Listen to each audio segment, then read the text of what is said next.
होगा कि कोई से तकलीफ हो रही हो,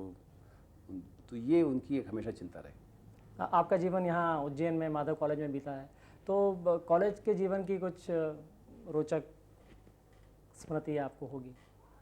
कॉलेज में उस समय में भी जैसे मैंने कहा कि शुरू में मेरी रुचि इस तरह की गतिविधियों में थी, डिबेट और नाटक दोनों में। और शायद मैंने पहले भी इस तरह का जिक्र भी किया कि ऐसे तनाव के क्षण आते थे कि आप हर गतिविधि में एक व्यक्ति दिखाई दे तो लोगों में ईर्ष्या भाव होना स्वाभाविक था। तो ऐसे कई बार ऐसे अवसर आए जब बड़े ही संघर्षपूर्ण स्थिति, लेकिन मेरा हमेशा रहा कि जो मेरा दुश्मन भी हो, जैसे मैंने कहा ना कि लोग हो कि अच्छा इनको मरवा ही दिया जाएगा, या जैसे उस समय भी थिएटर में जब होता था कि यदि नायिका का रोल कर रही है तो उसी को उसका ही मर्डर करा दिया जाएगा, ऐसे तो मौके भी आए। तो वो लगता था कि अरे ऐसा कैसे हो सकता है, एक रंगमंच में रहते हुए जब आदमी सोचता है कि ऐसी कल्पना नहीं करते कि ऐसा भी हो सकता है।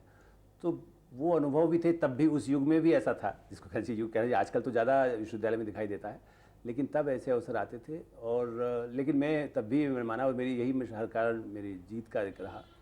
कि दुश्मनों को मैंने हमेशा या तो माफ़ किया या ये माना कि अपना बनाने की कोशिश की, उनको जीतने की कोशिश की अपने सद्व्यवहार से कि आप जो भी करेंगे मैं आपके साथ अच्छा व्यवहार करूंगा, कब तक आप बुरा करेंगे।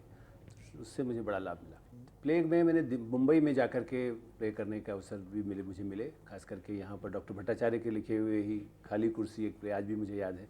तो उसमें मेरा बल्कि विदूषक जैसा रोल था, जिसको कहना चाहिए कि कॉमेडी वाला ही रोल ज़्यादा, जबकि मुख्य रोल मेरा था, जो कुर्सी पर बैठने के बजाय टेबल पर बैठ करके अपनी सब डोमिनेट करता था व्यक्ति, और पंडित जैसा रोल था। लेकिन उस नाटक को भी हमें मुंबई जैसे शहर में अमजद खान भी दूसरे किसी प्ले में थे,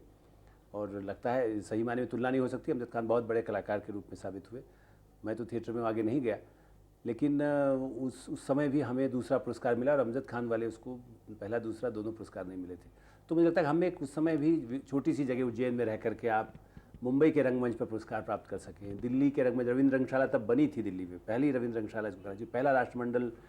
युवा महोत्सव हुआ, वहाँ पर जब हमने नाटक करके जब प्रदर्शन किया, और उसमें इतना बड़े पैमाने पर, मतलब उस समय हज़ारों लोग एक साथ तालियां बजा रहे हों, आप विक्रम के एक छात्र हों 16-17 साल के, उस समय में आपको जो प्रोत्साहन मिलता है, तो उसने जीवन में बड़ी शक्ति दी हमें।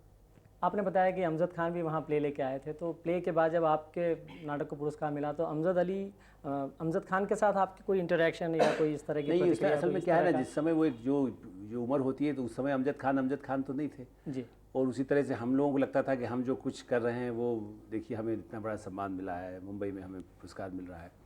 तो मुझे लगता है, और दूसरा